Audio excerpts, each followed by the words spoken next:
Em 1859 nasceu um escocês que se tornaria médico e se consagraria mais tarde como escritor. O homem que criou um dos nomes mais famosos do mundo, o autor de Sherlock Holmes, Sir Arthur Conan Doyle. Enquanto cumpria seu período de estudos na medicina e já possuía certa formação científica, Arthur percebeu que os livros de investigação da sua época, que ele lia ocasionalmente, normalmente eram solucionados e os protagonistas descobriam o culpado com algum tipo de sorte ou alguma ajuda que não era explicada corretamente, sabe? Era uma coisa meio ao acaso, assim, e isso incomodava o Arthur. Então, analisando um velho professor dele chamado Bell, ele tinha uma habilidade de dedução muito interessante, ele conseguia saber o diagnóstico do paciente, de onde o paciente tinha vindo, o que ele fazia, só de olhar para o paciente, sem perguntar nada. O Arthur percebeu que pessoas como o Bell lidariam muito bem com coisas de detetive, e não seria um detetive que só ia investigar, ia ser um detetive que ia procurar uma solução científica para o problema. Então, com essa ideia fresca em mente, ele percebeu que tinha bastante potencial e começou a pensar em inúmeras aventuras para o personagem, possibilidades, né, várias coisas que iam compor as histórias complexas do Sherlock Holmes no futuro.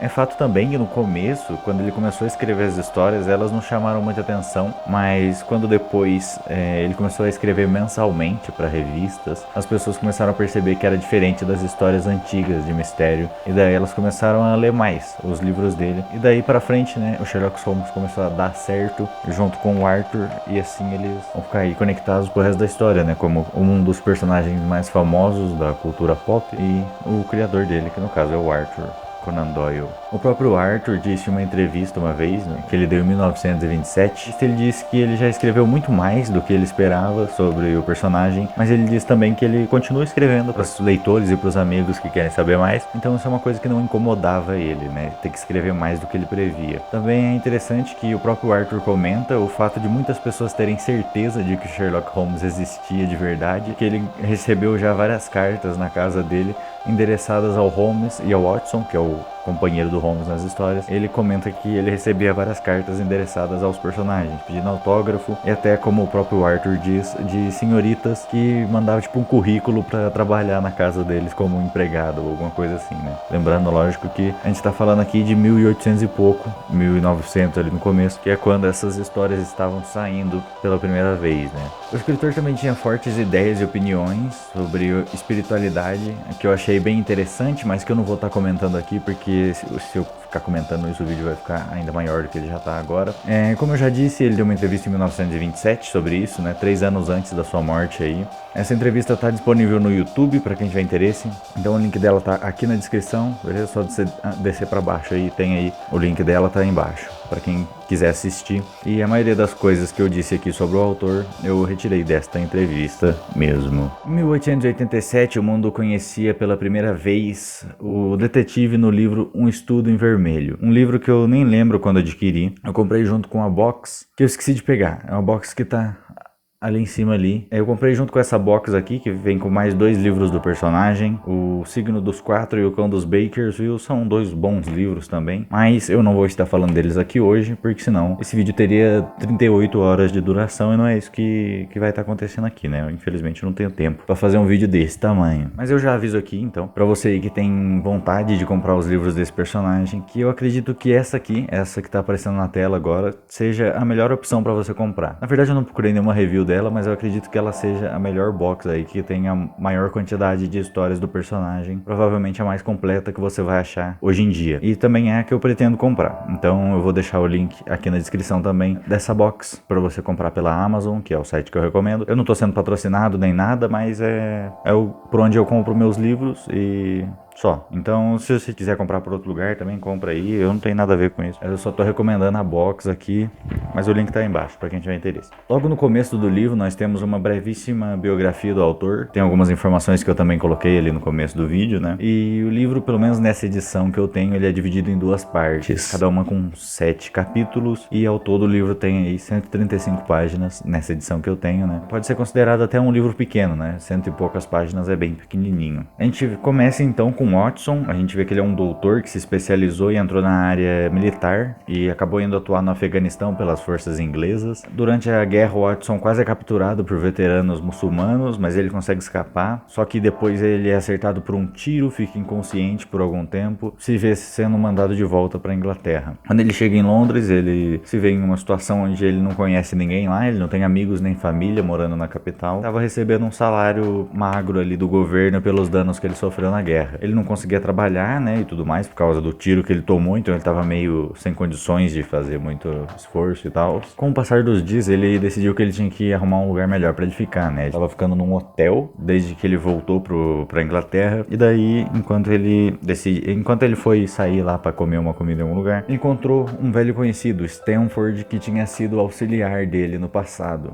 Então, ele fala pro Stanford que tá procurando um lugar pra morar, e o Stanford fala pra ele que aquela não era a primeira vez que ele ouvia aquilo naquele dia. Tinha um rapaz no hospital que também tava procurando um lugar novo, e ele tinha achado um apartamento, mas ele precisava de alguém pra dividir o aluguel. Então, beleza, aí era exatamente a oportunidade que o Watson precisava. Depois que eles terminaram de comer, então, eles foram até o hospital, e lá, o Watson, então, conhece o Holmes, né? O Holmes que o próprio Stanford disse antes que podia ser um cara meio esquisito, fazer umas coisas não muito esperadas, mas o Watson meio que não se importou. Então eles foram assim mesmo, e chegando lá, o Holmes estava lá fazendo vários experimentos científicos malucos. O Watson ficou meio olhando assim de longe, e o Stanford foi descrevendo ali porque o Watson estava ali, o que ele queria. Então depois que o Holmes terminou, ele foi ali, interagiu com o Watson, já descobriu que o Watson tinha vindo do Afeganistão, sem ninguém falar nada sobre. Beleza, eles não entram muito a fundo nisso, né? Eles só descobrem que o cara veio do Afeganistão e continua a conversa. Então eles decidem se encontrar ali no outro dia, mais ou menos no mesmo horário, né? No próximo dia, para eles irem ver o apartamento. Com o passar dos capítulos, a gente vê que os dois estão morando juntos já. A gente começa a ver o Watson descrevendo o Holmes, descrevendo os hábitos diários do Holmes. A gente vê que muitas vezes ele sai de casa antes do Watson acordar e chega silenciosamente indo direto para os aposentos dele, né? Um cara bem discreto aí. A gente também vê que o Holmes tocava bastante violino e sempre passava por uma sequência de músicas preferidas do Watson, por ele ter aguentado as outras coisas que o Holmes tocava naquele violino, né? Além de vemos também que o Holmes tinha alguns períodos depressivos, onde ele mal se mexia do sofá, o que até levou o Watson a considerar uma dependência de narcóticos, mas isso não é desenvolvido, pelo menos não nesse livro aqui. Em determinado momento também é mostrado pra gente que o Holmes, apesar dele ser muito esperto sobre criminalidade e coisas assim, ele é bem ignorante em sentido do sistema solar, por exemplo. Ele não faz a menor ideia de como funciona o sistema solar, o que é de certa forma engraçado, né? E ele dá um breve discurso sobre o que é importante ou não guardar nas nossas mentes, porque qualquer informação ocupa um espaço. E esse livro tem várias coisas assim, sabe? Tem várias coisinhas que eu tô deixando de fora aqui. Tem vários diálogos, vários parágrafos que eu resumi a no máximo 2 linhas do meu roteiro, porque esse livro tem muita coisa interpretativa. Então, se eu fosse colocar tudo aqui, além de eu colocar um pouco da minha interpretação junto e passar já pra vocês mais puxado pro que eu entendi, também ia ficar, sei lá, com 6 horas de vídeo, e esse não é uma coisa viável. Depois, mais na frente, eu vou falar mais disso aqui. Mas, apesar de você estar sabendo a história do livro agora, mesmo assim, se você tiver a oportunidade de ler, eu recomendo que você leia. Certo dia, no café da manhã, o Watson tá lendo o jornal, né? E, por coincidência, o Holmes ainda tá na mesa. O Watson começa a ler um artigo sobre dedução, e depois que ele termina de ler, ele tira sarro daquilo lá, tá ligado? Ele ri e fala assim, nossa, nada a ver, claro que isso aqui é mentira. Aí o Holmes discorda dessa opinião dele e diz que ele que escreveu o artigo que o Watson tava zoando. O Watson meio que ignora e vai pra janela pra ver a rua. Então ele vê um maninho lá, um mensageiro na rua. O Holmes, por coincidência, né, também tava olhando a janela e diz que aquele mensageiro lá era um ex-militar da Marinha. O mensageiro vai até a casa deles, ele sobe pelas escadas ali e entrega uma carta que estava endereçada ao Holmes. Mas antes dele ir embora, o Watson questiona ele sobre o que ele era antes de ser mensageiro. E era justamente militar da Marinha. Então isso prova que talvez tivesse algum sentido naquele artigo que o Watson tava zoando, né? Quando o Holmes abre a carta, a gente vê que o Lestrade, que é um detetive importante da Scotland Yard, que é tipo uma repartição da polícia inglesa de detetives, deve ser alguma coisa assim. O Lestrade, que é um detetive importante lá, tava pedindo ajuda do Holmes para resolver um caso que tinha acontecido em Lauriston Gardens, número 3, próximo da Brixton Road. O Holmes reluta em ir para lá, mas o Watson incentiva ele, então eles partem para lá juntos. Um pouco antes de chegar no local exato, né, o Holmes desce ali da carruagem e eles acabam chegando a pé até a casa, né? No caminho ali o Holmes analisa o quintal e o terreno ali, né, todo o chão ali, as coisas, as marcas que podem ter acontecido no chão. E ele vai se aproximando, quando eles entram na casa eles encontram com o próprio Lestrange e com o Gregson, que é outro detetive da Scotland Yard. Na verdade aí a gente descobre que o caso se refere a um homem que tinha aparecido morto naquela casa. Ninguém sabia como ele havia entrado, né, e nem como ele havia morrido. Ele estava sozinho, ele não tinha marcas no corpo dele de corte, de hematoma, nada, mas mesmo assim tinha sangue no chão. Ninguém sabia realmente como ele havia chegado ali. Existiam alguns objetos no local também, tinha uma vela na moldura da lareira, tinha um anel de casamento que acabou caindo da vítima ali quando eles foram retirar o corpo, tinha também algumas outras coisas espalhadas ali como uma cartola que estava no chão, e mais depois o Lestrange ainda encontrou uma palavra em alemão escrita com sangue numa parede ali do canto. Depois de analisar toda a cena, então o Holmes tira as conclusões dele e vai embora. Só que antes dele sair, ele pede o nome e o endereço do guarda que encontrou o corpo, e ele também dá algumas informações ao Lestrange e ao Gregson, como o fato de ter ocorrido um assassinato ali e algumas características do próprio assassino, de ser um homem alto e forte e dele usar botas grosseiras e dele ter o rosto corado. Então depois disso, Sherlock e o Holmes pegam uma condução, né, outra carruagem aí a caminho da casa do guarda que descobriu o crime. Então no caminho Watson questiona sobre as afirmações do Holmes sobre o assassino, né, e o Holmes explica os raciocínios dele, como ele relacionou os conhecimentos de medicina dele com as pegadas que ele viu e a distância entre as pegadas, enfim. Uma questão é que eles demoram um tempo no livro explicando, mas como eu já disse antes aqui, eu não tenho como explicar tudo aqui para não ficar imenso o vídeo. Então, mais uma vez, leia o livro para você não perder nenhuma informação interessante disso aqui. Chegando na casa do policial, ao preço de uma moeda de ouro, eles conseguem um depoimento em primeira mão. Aí vem uma coisa interessante, porque quando o guarda saiu para pedir ajuda dos outros vigias da região, ele acabou dando de cara com um homem que supostamente estava bêbado. E esse homem era alto, forte, tinha o rosto corado e usava um sobretudo marrom. O Holmes, eu não lembro se ele fala ou não do sobretudo marrom quando ele dá as características do assassino, mas enfim, é o mesmo cara, é o assassino. O cara tava supostamente bêbado, mas depois disso eles voltam pro apartamento deles em Baker Street 221B. Esse é o endereço, tá? Baker Street 221B. E quando eles chegam em casa, o Holmes então conta pro Watson que ele tinha passado no telégrafo e feito alguns telegramas lá. Alguns ele não explica pra onde, mas ele diz também que ele fez um anúncio. Ele mandou pra alguns jornais pra fazer um anúncio de que eles tinham encontrado um anel de casamento, sei lá, anel de noivado, perto da Brixton Road, né? Eles não deixam um endereço exato pro assassino não descobrir que eles sabem do crime, né? Pra ficar tipo assim, nossa, será que eu derrubei o anel na rua, então não foi lá no crime? Com a ideia de atrair o assassino ali, sem que ele pensasse que eles estavam querendo prender ele, certo? O anúncio tinha sido feito também no nome do próprio Watson. O Holmes fez o anúncio em nome do Watson, não sei porquê, sendo que o próprio Holmes também não é conhecido, mas enfim, o Holmes avisou o Watson disso e eles estavam esperando uma visita de alguém que fosse pegar o anel perto das 20 ou 21 horas ali. Chegou perto desse horário, o Holmes falou pro Watson pegar o revólver dele, que ele tinha por causa do passado de militar dele, né? O Watson pegou o revólver e ficou ali a postos no canto da sala para qualquer tentativa suspeita do possível assassino. E como esperado, depois de alguns minutos, alguém estava subindo as escadas do apartamento. Até que entrou, não um homem alto e forte, mas sim uma senhorinha. E a senhorinha disse que aquele anel pertencia ao marido da filha dela. Um cara que era um homem muito bom no trabalho, né? Ele era da marinha, mas sempre que ele estava em terra firme ele era cheio de problemas relacionados à bebida e problemas amorosos, né? De traição e tal. Então eles dão um anel pra ela e ela vai embora. E só. Mas então o Holmes, logo depois que ela sai, ele pega um casaco e vai atrás dela. Porque pra ele aquilo era claramente uma pista falsa. Depois que ele segue ela por algum tempo, ela pega uma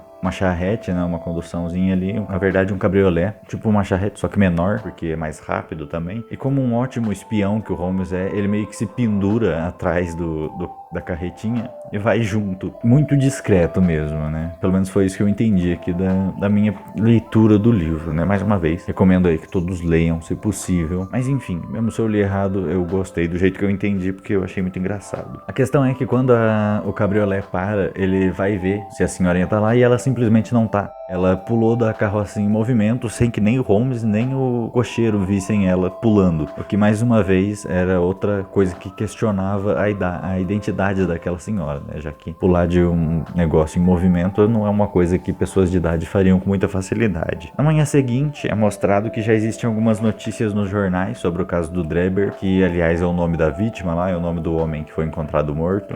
E o Holmes fala com alguns jovens das ruas de Londres lá sobre algumas coisas dele, né? Ele trata esses moleques como um tipo de funcionários, assim, alguma coisa assim. Em determinado momento também o Gregson aparece lá na residência do Holmes, né? E traz boas notícias, porque ele tinha prendido o culpado do assassinato. Orgulhoso de si mesmo, o Gregson conta que havia partido da cartola que estava na cena do crime. Ele viu lá o nome da loja que fez a cartola, foi até a loja e ele viu então para onde aquela cartola tinha sido enviada, que era uma pensão. Então ele foi lá na pensão, onde ele encontrou mãe e filha, né? Duas pessoas aí que estavam lá e que estavam agindo estranhamente, até que a filha falou toda a verdade e na verdade elas estavam escondendo muita coisa. O Drebber e o Strangerson, que era o secretário do Drebber, tinham ficado naquela pensão. Só que o Drebber tinha alguns problemas com bebida também. E depois que o irmão da menina voltou da marinha para casa, e ele era um rapaz assim muito respeitoso com a família, né? Ele viu o Drebber tratando a irmã dele de um jeito não muito educado, né? E acabou expulsando o cara da pensão com um taco de beisebol. E depois daquilo, nenhuma das duas, nem a mãe nem a filha, viu mais nem o Drebber e nem o moleque. Então elas estavam com muito medo, né? Elas sabiam que o cara podia ser preso por acontecido isso, né? Ele era um suspeito em potencial pra morte do Drebber, por mais que elas acreditassem que ele não fosse fazer isso, né? Porque ele era um bom rapaz, ele nunca tinha feito nada de muito mal, assim, nada de maldade. Ele só tava defendendo a irmã dele ali na situação. O Gregson então foi atrás do rapaz e encontrou ele. E o próprio moleque também sabia o destino que esperava por ele, né? Ele, na verdade, o que ele contou foi que naquela noite que ele expulsou o Drebber, depois ele tinha saído pra beber com um amigo e depois ele ficou por aí, né? Na verdade, não tinha se passado muito tempo desde aquela noite. Só que o fato dele ser da marinha e ficar muito tempo longe da terra acabou prejudicando ainda mais o álibi dele, porque ele não sabia se localizar direito. Daí o Gregson acabou prendendo ele como culpado. Depois de contar o incrível feito dele e zoar o Lestrange, o Gregson acabou sendo surpreendido, porque o próprio Lestrange chegou lá na casa do Holmes e o Lestrange, na verdade, ele tinha ido por um terceiro caminho. Ao invés de analisar o guarda, como o Holmes fez, ou analisar a cartola, o que é um caminho viável, mas um caminho diferente, ele foi analisar o Strangerson, o secretário do Drebber. E quando ele chegou onde o Strangerson supostamente estaria, que era no Holidays Private Hotel, ele acabou encontrando o Strangerson morto dentro do quarto. A janela estava aberta e a porta estava trancada e o Strangerson tinha levado uma facada no coração. Então eles ficam lá debatendo, né, os quatro, o Holmes, o Watson e o Lestrange, porque supostamente não teria sido o culpado que o Gregson prendeu, porque o moleque já estava preso naquela manhã e aparentemente o Lestrange tinha morrido naquela manhã. O Lestrange ainda comenta que ele achou uma caixinha com umas pílulas lá na cena do crime do hotel, onde o Strangerson havia sido morto. Tinha mais algumas coisas lá que ele ficou em dúvida, mas realmente era a caixinha de pílulas o que importava. Então o Holmes conseguiu conectar aquilo com os outros pontos da teoria que ele tinha criado na cabeça dele. E daí, para confirmar, ele pegou um cachorrinho ali do prédio que estava com uma doença terminal, né? O cachorrinho estava condenado. Ele colocou uma das pílulas pro cachorro beber com vinho e leite. Só que o cachorro não morreu, né? A teoria do Holmes era que as pílulas continham veneno. E foi então que ele percebeu que só algumas das pílulas tinham veneno. E daí ele cortou mais uma pílula e colocou lá. E aí o cachorro morreu instantaneamente. Então, beleza. Ficou os quatro lá questionando quem que poderia ser o assassino então. E principalmente questionando o Holmes. Se o Holmes tinha algum chute, se o Holmes sabia de alguma coisa. Então o Holmes começou a se preparar ali pra sair. Ele começou a pegar umas malas assim, pegar umas roupas. Nesse meio tempo subiu um dos moleques das ruas lá, um dos funcionários dele, que disse que o cabriolé que ele tinha chamado já tinha chegado. Então o Holmes pediu pra mandarem o cocheiro subir e ajudar com as bagagens. O moleque foi, enquanto isso o Holmes pegou ali mais algumas coisas, pegou uma algema pra prender o culpado que ele já sabia quem era. Então o cocheiro subiu ali pra ajudar ele, abaixou pra pegar as malas do lado do Holmes, que fez o mesmo movimento, e nesse momento Jefferson Hope, o assassino, foi preso. Tentou resistir brevemente, né? se jogou contra a janela, mas foi completamente frustrada qualquer tentativa de fuga que ele fez ali. Ele simplesmente foi segurado ali pelos outros 4 homens que se encontravam naquela sala. E sim, e realmente foi esse o culpado. Mas o livro não acaba aqui, meus amigos, ainda estamos só no meio. Daqui em diante a gente vai ver um pouco mais do passado do Jefferson Hope, o que levou ele a fazer isso. Para isso a gente volta lá na planície central dos Estados Unidos, alguns bons anos atrás. É apresentado um homem alto e magro, que carregava consigo um pequeno fardo. Ele estava vagando lá pelos desertos da grande planície, até que ele chega perto de uma rocha e se encosta nela ali. Então a gente vê que ele estava acompanhado, na verdade, de uma garotinha que sai de dentro do pacote que ele estava carregando. Ela questiona ele de onde estão as outras pessoas do grupo que eles estavam, né? Ele diz a verdade pra menininha, ele não vai mentir pra ela ali naquela situação. Todas as pessoas haviam morrido, né? Eram mais ou menos 20 pessoas e eles acabaram se perdendo do caminho e ficando sem água e sem comida. Então todos os outros já tinham morrido, só sobrou os 2. E a garotinha, interessantemente, aceita fácil isso daí. Ela até fica feliz que eles têm pouco tempo de vida sobrando, porque em breve ela vai poder encontrar os outros antigos conhecidos, né? E mais uma vez aqui eu retorno a dizer pra vocês que esse livro tem muita coisa interpretativa, sabe? Muita coisa que varia de pessoa pra pessoa, o que você vai tirar disso. Essa parte da garotinha, por exemplo, é bastante interessante pensar sobre isso, né? Sobre como ela aceita facilmente a realidade triste onde os 2 se encontram. Então, mais uma vez, eu recomendo muito que, se você tiver oportunidade, leia, por favor. Eu não vou dizer aqui todas as coisas que eu considerei também, porque senão eu vou estar puxando vocês para minha consideração, e essa não é a ideia que eu quero passar aqui para vocês, mas enfim. Então, os 2, o homem e a garotinha, simplesmente ficam lá, esperando a morte chegar, deitados do lado da pedra, naquele desertão dos Estados Unidos do século 17, 19, 18, 19, né? Algumas horas se passam e surge no horizonte um comboio de uma extensão gigantesca, com quilômetros de extensão. E quando os líderes desse comboio chegam ali perto da região, por coincidência, eles decidem parar para fazer os planos de para onde eles vão, como que eles vão avançar e tal. E um soldado acaba vendo lá numas rochas acima, assim, um tecido rosa ao vento, assim, flamulando. Então eles vão lá ver e eles encontram os nossos 2 viajantes condenados lá. Isso, na verdade, aconteceu poucas horas depois, né, que eles dormiram ali, e então os 2 ainda estavam vivos, né? Eles são acolhidos ali e cuidados, e depois o homem, que a gente descobre que se chama John Ferrier, vai conversar ali com o líder da expedição, que era uma expedição Mormon, que é meio que uma repartição do cristianismo que eu particularmente nunca ouvi muito falar sobre, mas aparentemente tem um tamanho considerável lá nos Estados Unidos. Então, o líder oferece a eles que eles podem fazer parte do comboio com uma condição: eles têm que aderir a essa religião. Então, o John simplesmente aceita, né? Porque não é como se ele tivesse muito mais escolha. E daí pra frente a gente vê que os 2 foram bem acolhidos ali, né? A Lucy foi acolhida pelas mulheres do comboio. E o John, ao longo do tempo, se tornou um ótimo caçador, o que rendeu a ele muitas terras em Salt Lake City, que é a cidade ali onde vai se passar a grande parte dessa segunda parte do livro. Então, o John, ao longo de mais ou menos uns 10 anos, acaba se tornando um dos homens mais ricos da região. E a Lucy se torna também uma mulher aí já adulta, né? Um dia, quando a Lucy, que é a menina, né, se tá andando por aí no cavalo dela, ela acaba acidentalmente entrando no meio de um comboio, de uma manada ali de bois, né? E se vê numa situação extremamente perigosa, porque conforme os bois vão andando ali, os chifres deles vão cutucando a costela do cavalo, e o cavalo vai ficando cada vez mais difícil de se controlar. E uma queda da Lucy ali significaria a morte dela, né?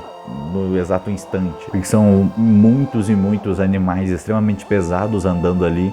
E se ela caísse, ela seria pisoteada com certeza. No meio dessa situação completamente caótica e extremamente perigosa, a Lucy é salva por a mão de um homem que agarra ela e puxa ela pra fora ali do ambiente. E depois a gente descobre que esse homem se chamava Jefferson Hope. Ele reconhece a Lucy como a filha do John Ferrier, pede pra ela perguntar algumas coisas pra ele, mas ela própria fala pra ele perguntar pessoalmente. Então, ao longo de uns tempos aí, o tempo passa e a gente vê que ele começa a frequentar a casa deles bem recorrentemente.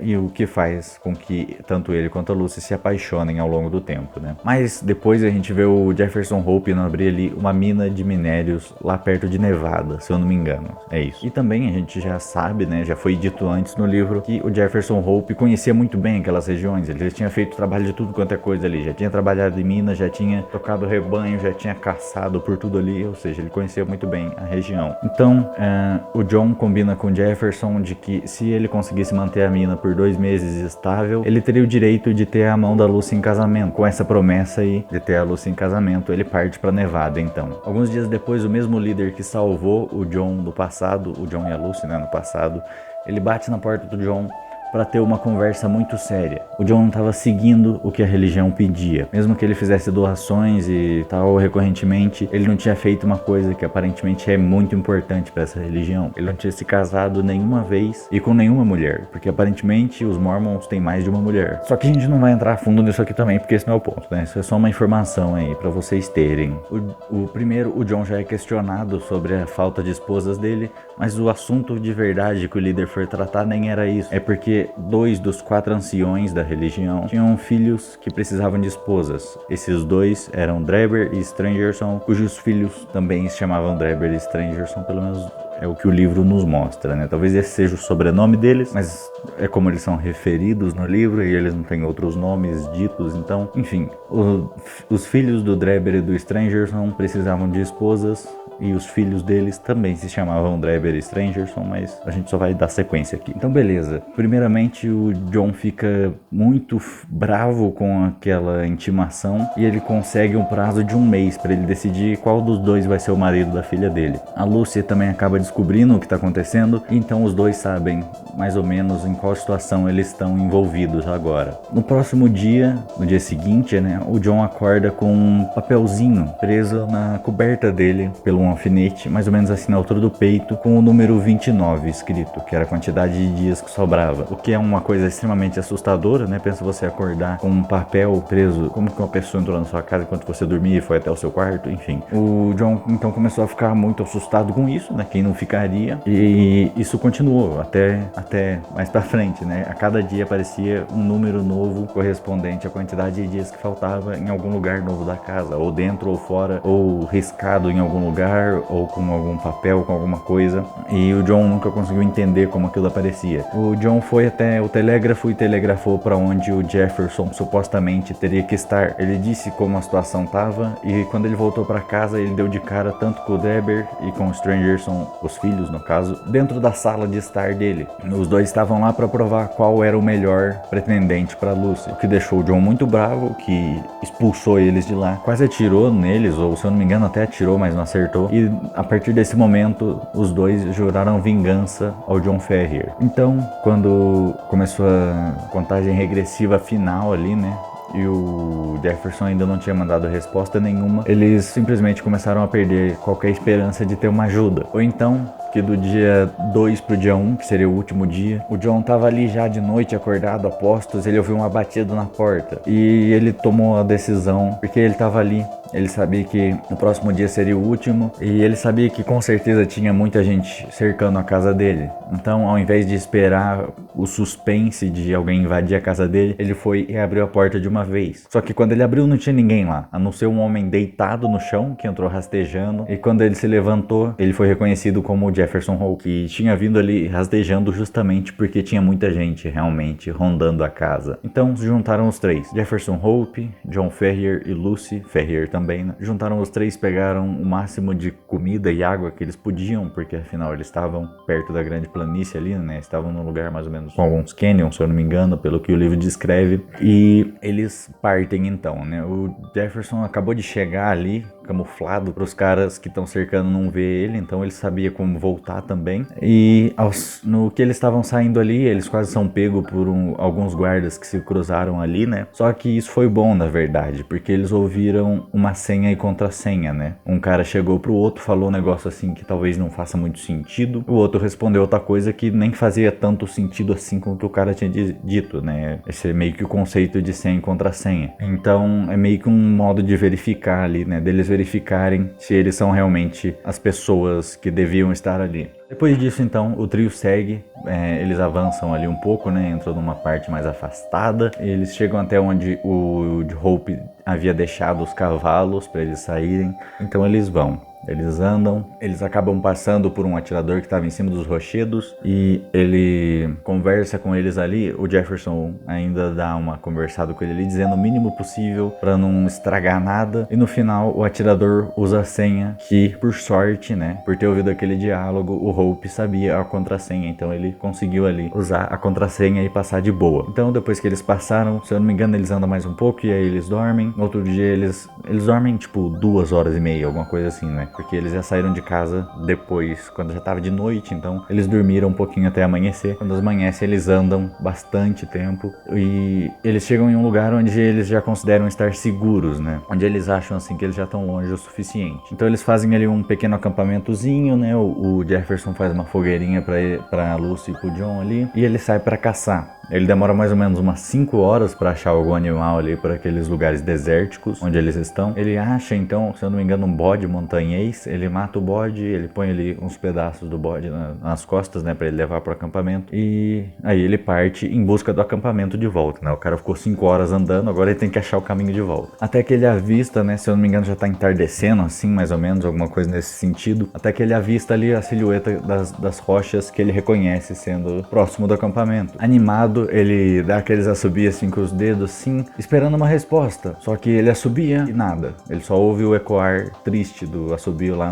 nas paredes rochosas lá na frente. Então, como? O cara já ficou, já dá uma gelada, né? Ninguém respondeu. Então ele assobiou de novo. E mais uma vez, nenhum sinal de vida. E aí, tomado pelo desespero, ele soltou a carne que ele estava carregando e correu até onde era para estar o acampamento. Quando ele virou a curva, ele viu que a lareira provavelmente não tinha sido reabastecida desde que ele saiu e não havia mais nada ali, não havia mais cavalos, não havia mais bagagem, não havia mais ninguém. Ele se aproximou de lá, ele viu que tava tudo marca de cavalo no chão, marca de muitas pegadas de cavalo, muitas pegadas de pessoa no chão. Ele analisou o acampamento e realmente não tinha mais nada lá, não tinha sinal de que tivesse alguém ali nas últimas horas. Até que ele olhou mais afastado assim, um monte de terra que não tava lá antes, e ele se aproximou e escrito numas tábuas que estavam fincadas lá, dizia: John Ferrier, anteriormente de Salt Lake City, morreu em 4 de agosto de 1860. Então sim, aquele era o túmulo de John Ferrier. E a Lucy havia sido levada, aparentemente, né? Porque não tinha nenhum túmulo dela ali.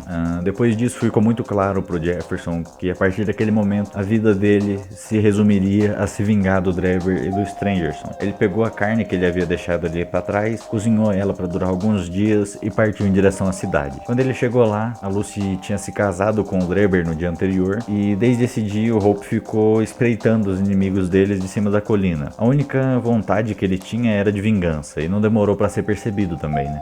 Com balas unindo do lado do Strangerson espatifando na parede atrás dele, ou com uma pedra rolando coincidentemente quando o Drebber passava por um desfiladeiro e quase ia amassando ele. Semanas depois do casamento, a Lucy acabou morrendo de desgosto e tristeza, né? Provavelmente, porque tudo na vida dela deu errado naquele momento ali, onde ela perdeu o pai adotivo e o possível marido. O Hope acabou comparecendo ao velório dela, ele não disse nada, nem olhou pra ninguém que estava presente ali, mas ele beijou a Lucy e retirou dela o anel de casamento do Drebber, né? Que agora era dono de todos os pertences que já foram dos Ferrier algum dia. Provavelmente era o único motivo de ele querer se casar com a Lucy. Ao longo do tempo, né, que o Jefferson ficou ali exposto ao calor e ao clima, ao sol e ao vento daquela região, ele acabou tendo alguns problemas de saúde aí, né, que fizeram ele se ausentar e ficar fora da região ali por algum tempo. Ele foi trabalhar e cuidar da saúde dele. O que era para ter durado no máximo 2 anos, acabou durando aí quase uma década, que ele ficou se preparando aí para conseguir executar essa vingança. Quando ele voltou finalmente para Salt Lake City, nenhum dos dois alvos dele se encontravam mais lá, né? Aparentemente aconteceu alguma coisa ali, que eles meio que não faziam mais parte da elite Mormon. Pelo que parece, eles até perderam tudo que eles tinham. O Drebber ainda parece ter conseguido vender e conseguiu juntar alguma fortuna de algumas coisas, mas o Strangerson realmente parece ter perdido tudo, o que fez ele ter que se tornar o secretário do Drebber. Ele ouviu então para onde eles poderiam ter ido, né? O Hope ficou sabendo de onde eles deveriam estar e foi para lá então. Pegou algum emprego ali só para se manter e até que um dia ele avistou realmente o Drebber em uma janela. Só que ao mesmo tempo que ele reconheceu seu alvo, ele também foi reconhecido, o que convenhamos que não é muito bom, né? Porque daí tanto o Drebber quanto o Strangerson conseguiram um negócio judicial lá pra afastar o Jefferson Hope deles, porque eles tinham desavenças amorosas no passado de suas relações, alguma coisa assim. Então eles conseguiram essa ordem judicial para manter ele afastado, e porque ele representava um perigo real à segurança da dupla, o que realmente é verdade, né? Ele realmente queria matar os dois. Então, depois disso, né, depois de ter que ficar afastado deles, tanto o Drebber quanto o Strangerson partiram juntos para a Europa. E algum tempo depois, o próprio Jefferson Hope foi atrás deles. Só que quando o Jefferson Hope chegava em São Petersburgo, eles já tinham partido para alguma outra cidade europeia que eu esqueci, mas enfim. Então, sempre que o Jefferson Hope chegava em um lugar, eles tinham acabado de partir pro próximo. Até que o Jefferson Hope chegou em Londres, na Inglaterra, porque eles ainda estavam em Londres, na Inglaterra. E foi lá que tudo aconteceu, né? Lá onde o Jefferson Hope conseguiu o trabalho como cocheiro de cabriolés, né? Que, se eu não me engano, tem tipo um cara lá que dá os cabriolés pros cocheiros e é tipo uma empresa assim, mas enfim, ele conseguiu um emprego nisso daí. Inclusive, num dia ele transportou um agente imobiliário que foi ver uma casa na Lauriston Gardens, próximo da Brixton Road. E esse cara acabou esquecendo a chave dentro do cabriolé. Só que antes de devolver a chave, é claro que o próprio Jefferson Hope, né, como um ótimo estrategista aí, fez uma cópia da chave. Ele sabia mais ou menos onde eles estavam, ele só estava procurando uma brecha para se aproximar e finalmente conseguir assassinar eles. Então, por coincidência, no dia que aquele jovem moleque lá expulsou o Drebber da pensão, o Drebber entrou justamente na condução que o Jefferson Hope dirigia. Então ele pediu para ir num pub, né, que é tipo um bar lá, onde ele ficou até fechar, e depois ele pediu para ir pro Holidays Private Hotel. Ou seja, aí ele já entregou o endereço do Strangerson, onde o Strangerson estava também. Só que como ele estava muito bêbado, ele não percebeu o que o cocheiro estava fazendo. Ele nem percebeu quem era o cocheiro, que no caso era o Hope, que foi levar ele justamente para aquela casa na Lauriston Garden, próximo da Brixton Road, onde ele desceu escorando a vítima, entrou com ele na casa, acendeu uma vela para ver a situação melhor, né? Foi nesse momento onde o Drebber também reconheceu ele. Foi nesse momento onde o Drebber ficou repleto de pavor por ver o homem que tenta assassinar ele há mais de 10 anos do lado dele. Então, o Drebber reconheceu o que o destino lhe guardava ali, né? Muito provavelmente. E o Jefferson Hope, com uma satisfação imensa, né? Extremamente feliz de finalmente alcançar seu objetivo, de estar ali na sua frente, o nariz dele começou a sangrar. Ele então dá a pílula envenenada pro Drebber, né? O Drebber ingere ela, enquanto o veneno faz efeito, o Hope ainda mostra o anel bem na frente dele para lembrar ele da escolha que colocou ele naquela situação. Então, depois disso ainda, o próprio Hope ainda faz uma pista falsa com sangue, escrevendo vingança em alemão na parede, e depois ele vai embora. Só que antes dele partir, ele percebe que o anel não está mais com ele. Então ele percebe que ele pode ter esquecido o anel junto com o Drebber, e ele volta lá pra pegar. Só que quando ele tá chegando, ele dá de cara com o policial e se finge de bêbado ali, e o que dá pra ele a chance de escapar, né? Então é basicamente isso. Como ele já sabia aonde o Strangerson estava, depois ele foi justamente pro Holiday Private Hotel, né? Na verdade, na manhã seguinte, ou alguns 2 dias seguintes, alguma coisa assim. Ele foi então pro Holiday Private Hotel, ele viu uma escada que tava na parte de trás do prédio, apoiou ela na janela do quarto, que devia ser do Strangerson, e subiu lá. Ele então acabou encontrando com o Strangerson, que estava se preparando para dormir, se eu não me engano, ou estava acordando, alguma coisa assim. E o Strangerson se assustou ali, né? Ele sabia também do destino que ele teria. E ele partiu para cima do Hope, que em legítima defesa, né? Tirando que ele era o assassino, acabou apunhalando ali o lado esquerdo do peito do Strangerson. E depois ele desceu ali de novo, né? Ele acabou deixando as pílulas, mas dessa vez ele nem voltou a pegar, porque ele nem tinha mais vítima. Na verdade, a maioria dessas coisas do passado do Hope, porque ele fez isso, é ele próprio que conta, né?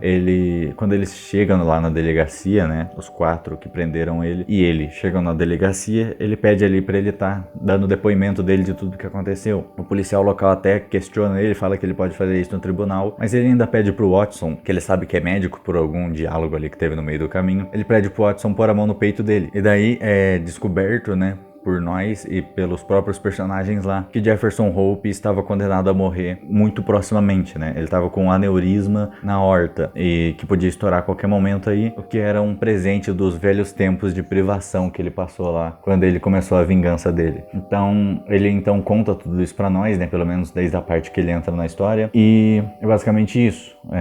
A gente passa então pro próximo dia, onde saem várias notícias nos jornais explicando todo o caso. A gente vê que o próprio Hope havia morrido naquela noite, o aneurisma tinha estourado e ele acabou morrendo na cela antes do seu julgamento. É mostrado em todas as matérias de jornal, todas as coisas, como os detetives que solucionaram, como os caras que ganharam crédito, o Lestrange e o Gregson. O Holmes até é citado como um detetive iniciante ali, e isso indigna muito o Watson, faz o Watson dizer: não, eu vou publicar todas as coisas que estão no meu diário agora. E basicamente é assim que termina o livro. Interessantemente, todos os livros do Sherlock Holmes, pelo menos até onde eu sei, são contados pela perspectiva do Watson, o que é bem interessante, né, então. E assim, realmente, se você quiser ler esses livros, eu recomendo. Você já sabe a história do primeiro livro, que é O Estudo Vermelho, é o livro que eu acabei de contar pra você, mas, primeiramente, eu resumi muita coisa, segundamente, eu não contei a história tão bem assim. Terceiramente, tem muita coisa interpretativa.